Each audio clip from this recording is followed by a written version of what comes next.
চট্টগ্রামের সাতকানিয়া উপজেলার ছদাহা ইউনিয়নে ৫ নম্বর ওয়ার্ডের কাজিরখিল ইসলামিক সোসাইটির উদ্যোগে ও রাবিয়া ফাউন্ডেশনের সৌজন্যে বিশাল তাফসিরুল কোরআন মাহফিল অনুষ্ঠিত হয়েছে।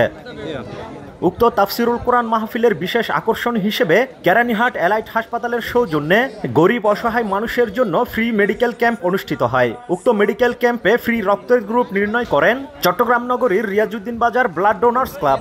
এতে ফ্রি চিকিৎসা সেবা দেন কেরানীহাট এলাইট হাসপাতালের চিকিৎসক doctor Nasir Uddin, doctor Manjur Kader Chowdhury, doctor Shakil Mahmud ও ডাক্তার মারিয়া আক্তার মিম। উক্ত তাফসিরুল কোরআন মাহফিলের সভাপতিত্ব করেন বনফুল অ্যান্ড কোম্পানির পরিচালক আলহাজ এম এ শুকুর। মাহফিলের প্রধান আলোচক ছিলেন আন্তর্জাতিক খ্যাতিসম্পন্ন মুফাসসিরে কোরআন আলহাজ মাওলানা কামরুল ইসলাম সাইদ আনসারি। আরও আলোচনা পেশ করেন হজরত মাওলানা গাজী মহিবুল্লাহ সিদ্দিকী ও শায়েখ জামাল উদ্দিন সাহেব।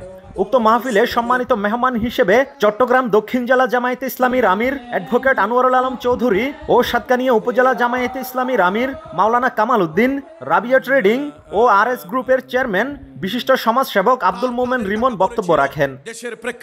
মাহফিল সঞ্চালনায় ছিলেন মোহাম্মদ ইউসুফ ইমন। উক্ত মাহফিলে দক্ষিণ চট্টগ্রামের সুনামধন্য শিল্পী গোষ্ঠী সুরের মোহনার পরিবেশনায় সাংস্কৃতিক সন্ধ্যা অনুষ্ঠিত হয়।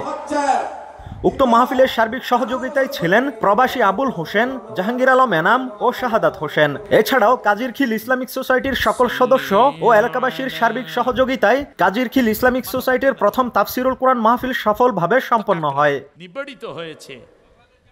News desk, Chattala 24।